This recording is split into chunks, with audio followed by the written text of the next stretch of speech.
On August 25, 1999, in the Hua Day building located in the Yau Ma Tei area of Hong Kong, a resident called the building management to complain about a water leak from apartment 15A above their unit.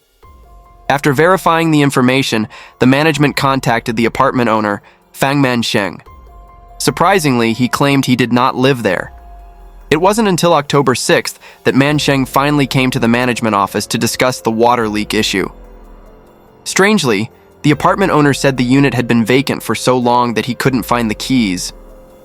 Forced to hire a locksmith, Mansheng and the management staff entered the apartment. Immediately, the damp, dirty air and moldy smell assaulted their senses, causing everyone to cover their noses in discomfort. They searched for the source of the leak among the trash and items on the floor. Since Hong Kong was experiencing rainy weather and the apartment had been disconnected from utilities due to unpaid bills, they could only conduct a cursory inspection of the kitchen and bathroom under dim light, finding nothing unusual. However, Mansheng noticed the bedroom window was open, suspecting rain might have caused the leak, and closed it. Afterward, everyone left the apartment. Mansheng informed the management that he had a law office and was too busy to handle the matter personally, but would send someone to clean the apartment. That afternoon, he delegated the task to his subordinate, Yang Gutai, who was to bring several cleaning staff to the apartment. So Gutai arrived with 3 cleaning workers. During the cleanup, he suddenly screamed in horror upon entering the bedroom. A cleaning staff member running over was also horrified by the gruesome scene. Next to the bed lay a stark white skeleton surrounded by crawling insects. Without hesitation, Gutai immediately called his superior, Mansheng. On the other end of the line, Mansheng ordered him to quickly contact the police. Less than 15 minutes later, investigators from the West Kowloon Serious Crime Squad, Yau Ma Tei Police Station, were on the scene. During initial examination, they discovered an unusual human skeleton, Headless, with only the bone framework remaining. After a thorough search, they found the skull in a trash can in the corner of the room, along with some hair, a used condom, and a few nutshells. Based on the body's decomposition, forensic experts estimated the time of death to be approximately 3 to 4 years prior. The police found a red wallet in the living room containing an ID card and a medical card, both belonging to a woman named Peng Chuying. In addition to the initial evidence, investigators discovered a bank card and 1,100 Hong Kong dollars in cash, approximately 140 US dollars. Leaving no corner unchecked, the police thoroughly examined the entire apartment. During their investigation, they found additional notable evidence: a swimsuit, a gold ring, a gold chain, and an old newspaper dated June 1995. More alarmingly, heroin and a syringe were discovered in the apartment. Since the apartment had been disconnected from utilities and was pitch dark, the Serious Crime Squad and forensic team decided to return the next morning for a detailed examination. At this point, the investigation team was focused on clarifying 2 critical questions. First, was this skeleton that of Chuying? And second, was the death due to natural causes, or was there evidence of a homicide? According to the forensic experts' on-site observation, the skeleton and skull appeared to belong to an adult woman between 20 and 40 years old, approximately 5 feet 7 inches tall. Although the body had completely decomposed, no cut marks were found on the neck. Additionally, no clothing fabric was found on the skeleton, leading to speculation that the victim might have been naked at the time of death. At the crime scene, investigators discovered some brown stains on the trash can and wall. However, after conducting specialized testing, they confirmed these were not bloodstains. Due to the extensive decomposition, DNA testing proved challenging. However, forensic experts could estimate the time of death to be approximately 4 years earlier, coinciding with the date on the found newspaper, around June 1995. Through investigation, police confirmed that the electric company had officially discontinued service to this apartment on September 22, 1995. In the investigative context at that time, identifying the victim was considered extremely important and urgent. A month and a half after discovering the skeleton, forensic experts decided to use photo overlay identification methods. This involved comparing the teeth on the skull with Chuying's facial x-rays from when she was alive. Through forensic examination, combined with the identification documents found at the scene, police ultimately confirmed the victim was Peng Chuying, 34 years old. Police immediately sought out apartment owner Peng for questioning. He stated that Chuying was indeed the previous tenant but had not paid rent for over 3 years. Due to his busy work, he hadn't paid attention to the apartment, assuming Chuying had fled to avoid rent payments, never suspecting she had died inside. When unable to find leads from Peng, police shifted to investigating scene evidence. Forensic teams collected 9 fingerprints, along with the used condom from the trash can, all sent to the relevant department for DNA testing. They determined over 30 people had been present at the crime scene, requiring them to screen each individual, including Peng and his subordinate Gitai, who were both DNA tested but showed no matches. Forensic experts discovered a notable detail. Traces of heroin were found in Chuying's remaining hair strands. This indicated she had used illegal substances within 2 years before her death, and they could not rule out the possibility of death by drug overdose. Immediately, police notified Chuying's family to assist in the investigation. Her mother's statement raised even more questions. She said the last time she saw her daughter was in early 1995. What surprised the investigators was that the daughter had been missing for 4 years, yet the family had never reported her to the police. Through her sister Xianjai's account, clues about Chuying's tumultuous life began to emerge. Before disappearing, Chuying had taken out high-interest loans and was being pursued by debt collectors, even involving her mother and other family members. Repeated heated arguments had strained the mother-daughter relationship to the point of near-complete estrangement.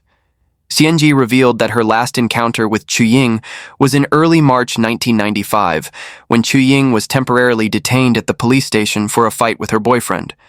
Xianjai herself was called to post bail for her sister. After that, they never saw each other again. A few months later, unable to contact her sister, Xianjai reported her to the police. However, police found Chuying's medical records from a hospital that same month. Believing her sister might be intentionally avoiding contact but was still safe, Xianjai withdrew her missing person report. Little did she know that when the family would next encounter Chuying, she would be gone forever. Xianjai later disclosed to the police a crucial piece of information. Chuying's relationship with the apartment owner Peng was not simply a landlord-tenant arrangement, but a long-term kept relationship. In 1995, when unable to contact her sister, Xianjie had called Peng to find her. He claimed Chuying didn't want to contact her family. Afterwards, Xianjie assumed her sister had deliberately chosen to cut ties with her family and stopped searching, not reporting to the police.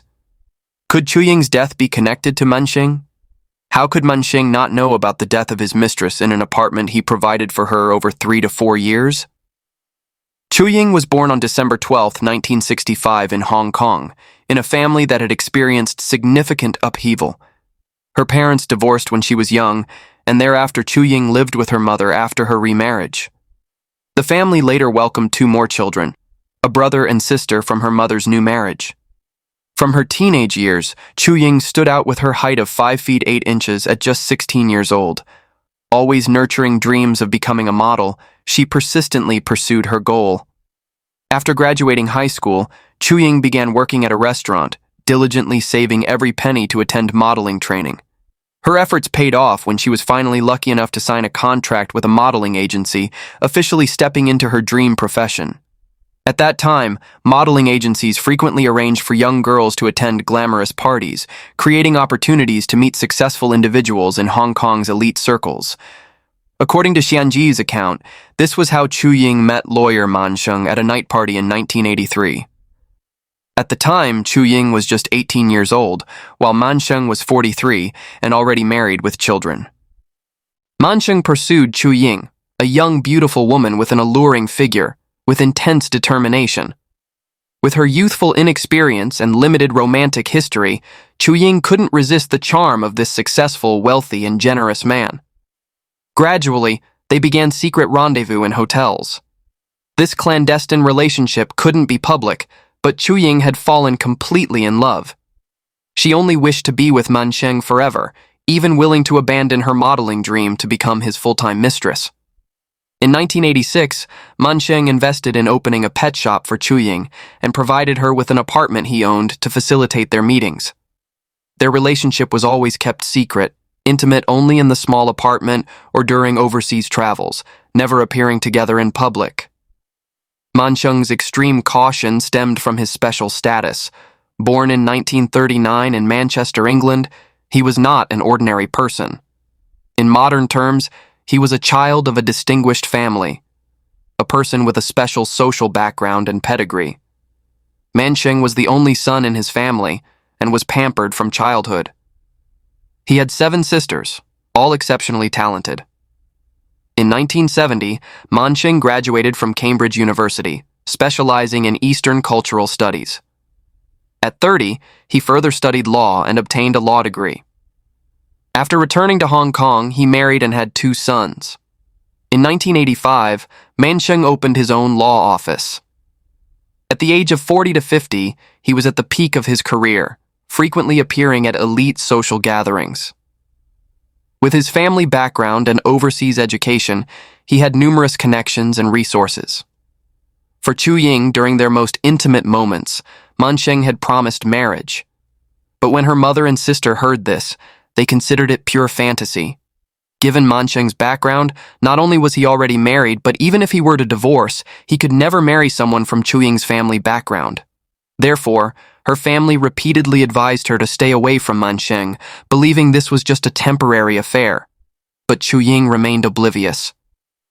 During this period, she had 3 abortions for Peng, which intensified the tension in their relationship.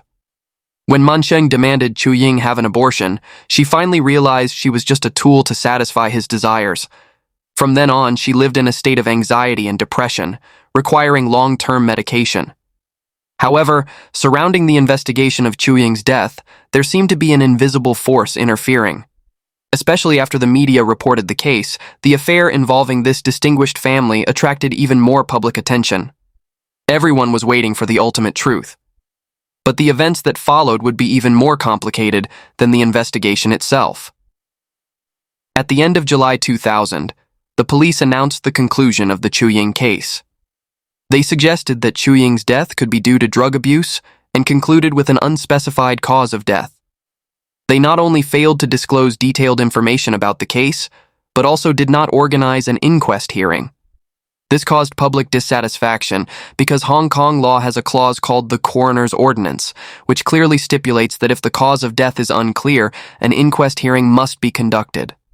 The coroner must summarize the case after hearing witness and lawyer testimonies, with controversial aspects potentially being discussed in court. The handling of this case was unacceptable to Chuying's family. All family members believed the case had many suspicious points, especially significant doubts about Peng. Chuying's sister noted that when police collected evidence at the scene, they took Chuying's personal belongings.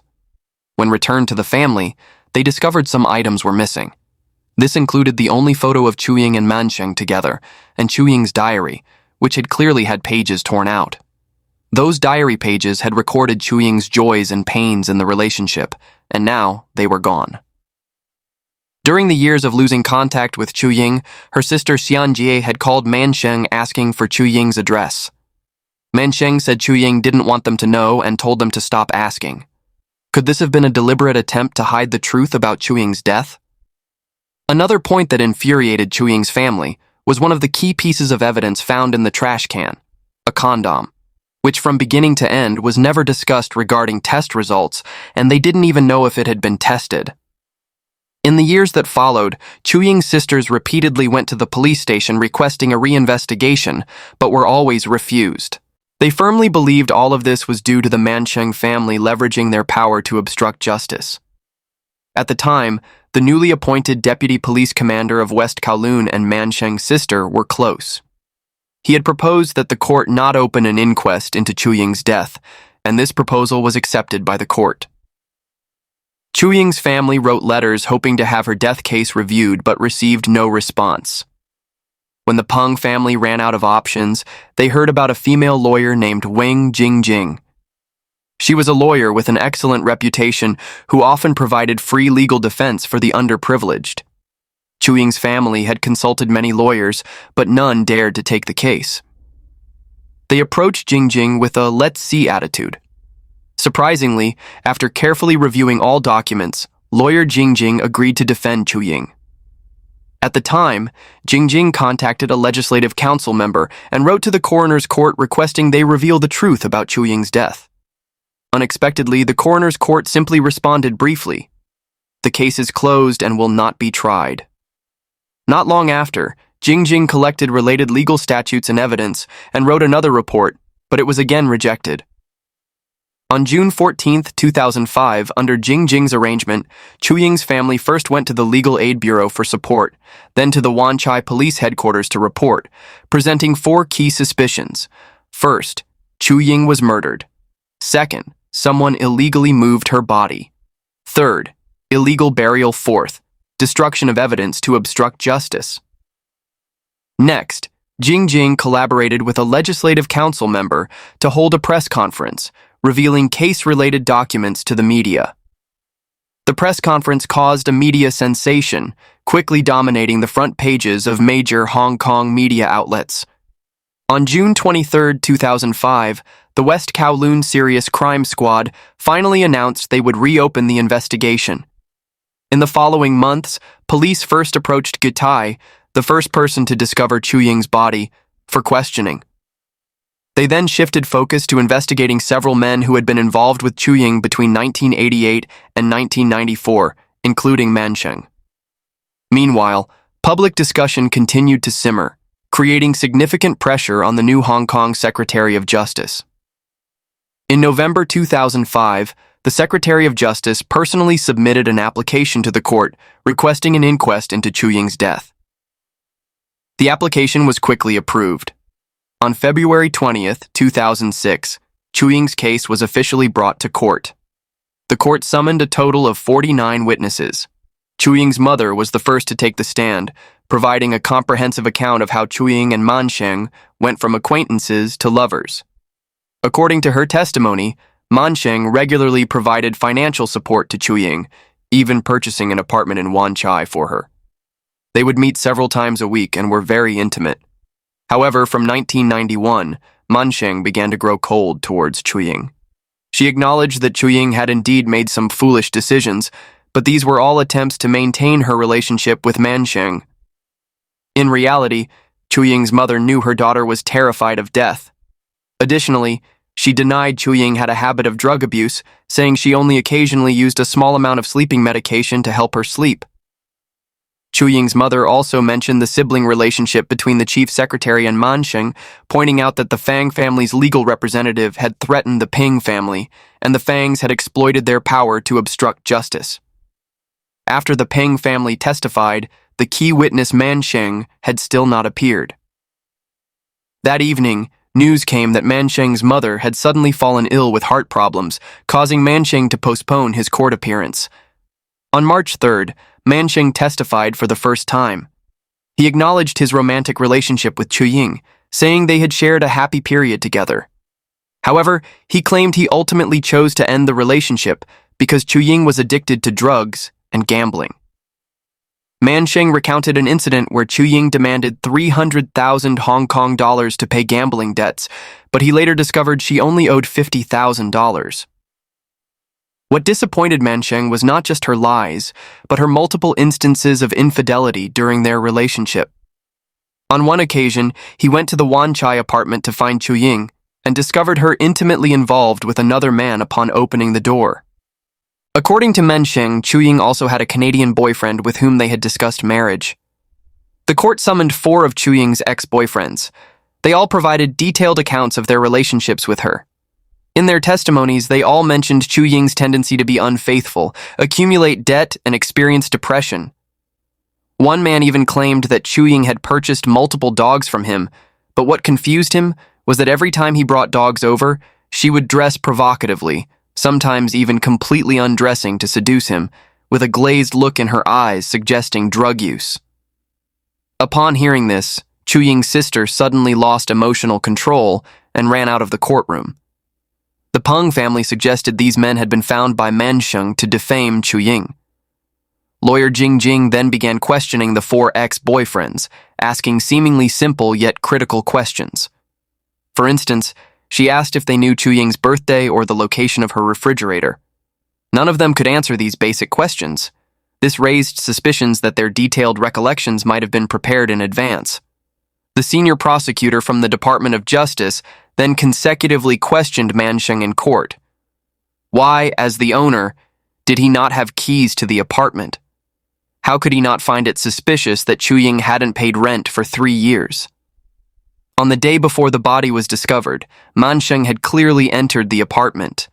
Why didn't he discover the body or smell the terrible odor?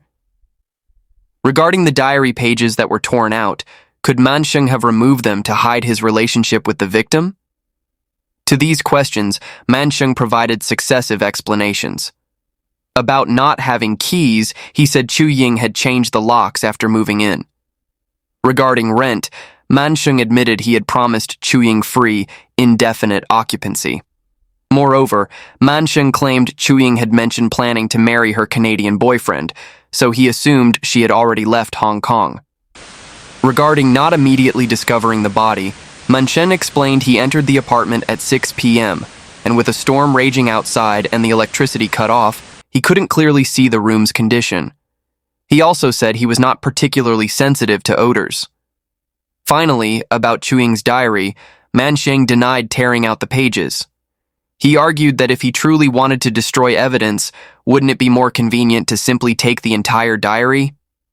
Additionally, lawyer Jing inquired about the condom testing, one of the crucial pieces of evidence. The forensic testing specialist appeared very contradictory in her testimony. Initially, she did not acknowledge the condom as part of the evidence list to be examined until Jing presented related documentation. Only then did she change her statement, admitting the condom was among the evidence. However, the testing specialist testified that they first examined Chuying's toothbrush, underwear, pillow, and other personal items, finding no blood or saliva traces. But due to 7 years having passed, she couldn't clearly recall whether she subjectively deemed the trash can contents unworthy of testing or had run out of testing reagents. The reason sounded utterly implausible. The officer in charge of Chuying's case explained that in 1999, the police did not yet have a DNA database, so even if they had obtained DNA from the condom then, they couldn't have compared it to identify a suspect. Meanwhile, the evidence room staff also testified, stating they had placed the entire trash can in the evidence storage and had no knowledge of the condom's subsequent disappearance. At this point, the trial encountered significant difficulties, as if an invisible hand was concealing all direct evidence potentially disadvantageous to Mansheng. Could lawyer Jing find a way to break through this situation? When Jing first decided to take the case, she requested the court provide case documents. Initially, she received a response that nothing remained. Shocked by this, Jing asked, "Surely the crime scene photographs still exist?" Subsequently, police provided her with about 300 hand-sized photographs, though most were blurry and difficult to discern details. On the day Mansheng testified, Jing distributed these photos and copies to the judge and jurors, providing each with a magnifying glass, an action that initially puzzled everyone. Under her guidance, people used their magnifying glasses at the specified locations and ultimately made a discovery: a tax collection notice. Next, Jing presented documents obtained from the land registry. These revealed that between 1989 and 1991, 3 properties were registered under Chuying's name. One was an apartment in Wan Chai, which Mansheng purchased in 1988 for $400,000, selling it back to Chuying 6 months later for $450,000. Chuying obtained a mortgage through Mansheng's law office, with the $450,000 transferred directly to Mansheng's account, allowing him to directly profit $50,000. Jing then produced a recruitment letter found in the apartment where the incident occurred. The letter showed Chuying was an employee of Mansheng's law office. The 2 other properties Chuying owned were also mortgaged through Mansheng's law office. The underlying truth was clear. Mansheng was using Chuying's name for real estate speculation. Related documents showed Chuying had applied for bank mortgages 3 times, totaling 3 million Hong Kong dollars. Initially, Mansheng claimed the recruitment letter was to help Chuying easily obtain a travel visa, including creating a fake salary statement.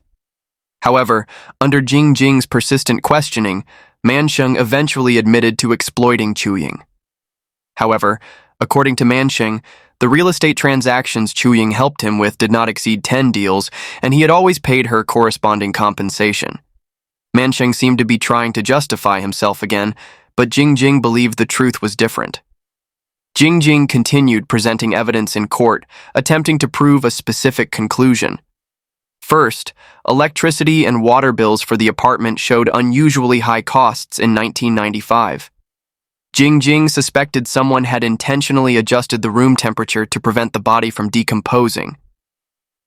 A security guard who previously worked in the Huade building testified that Mansheng had visited the apartment multiple times before the water leak complaint, contrary to his claim of not having been there for over 3 years. Additionally, Jing highlighted a crucial witness in the case, Gitai, the first person to discover Chuying's body. He was Mansheng's subordinate, and according to Chuying's mother, was the person who had previously threatened her family. A police record showed that Gitai and Chuying had previously had a conflict at Mansheng's law office, with Chuying even reporting it to the police. Jing made another important discovery she wanted everyone to pay special attention to. Mansheng had once demanded Gitai repay a debt of $2.5 million. However, not only was this enormous debt not repaid, but shortly after, Gitai received $900,000 from Mansheng. Jing subtly implied that Gitai had been paid to help cover up the crime and was essentially being bought to give false testimony. Based on these pieces of evidence and clues, Jing presented a bold hypothesis. Before speaking these words, she felt quite uncertain, as typically, if a lawyer proposed such a theory, the prosecutor would object. But on that day, Jing looked directly at Mansheng and said, "You exploited Chuying's name for real estate speculation, causing her to owe a large tax bill that the tax bureau was demanding, a bill that had nothing to do with her. She was merely a name on the documents, and that tax should have been paid by you. When Chuying continuously came to your law office and home causing disruptions, did you hire someone to kill her?" At this moment, the prosecutor did not stand up to object. A brief silence enveloped the courtroom, with everyone looking at Mansheng with scrutinizing eyes. Suddenly, he stood up and said, "I object. She is a crazy woman who is slandering my character." On March 21st, 2006, the final day of the Chuying inquest, after 4 hours of discussion, 5 jurors unanimously reached a verdict. Chuying died by accident, with 2 potential causes of death. First, drug overdose, and second, choking due to vomit blocking her airway. After the case officially closed, the next day Mansheng told the media that a year earlier, the Peng family had attempted to extort $5 million from him. A few days after this news was published, Chuying's sister Xianji sued Mansheng for defamation, demanding he publicly apologize and pay compensation. Xianji promised to donate the entire compensation to the Hong Kong Public Welfare Fund. Meanwhile, the Peng family consistently believed that the police showed signs of corruption and power abuse during the investigation. They filed 14 accusations with the Independent Commission Against Corruption, ICAC. However, after 6 months of investigation, the ICAC ultimately concluded that there were no signs of corruption and declared the investigation closed. After the trial, the Peng family agreed to an interview with reporters. They said they had long anticipated such an outcome. Perhaps the truth about Chuying's death would never be fully revealed. Over the years, they had made every effort to uncover the truth, and now it was time to put a period at the end of this chapter. However, this did not mean they were bowing down to the world. They simply did not want all their loved ones to continue living in sorrow, and they needed to courageously move forward with their lives. The public never stopped discussing the case. Many believed Mansheng was the perpetrator, reasoning that if he wasn't responsible, why wouldn't he check on his apartment for 3 or 4 years? However, others supported the accidental death theory, arguing that if it were murder, the killer would have quickly disposed of the body rather than leaving it in the apartment, risking discovery. The case remained a mystery. It was later adapted into a film titled A Guilty Conscience. So, what do you think? Did Chuying die due to some reason connected to Mancheng? Please share your thoughts in the comments below. Thank you for following, and we'll see you in the next video.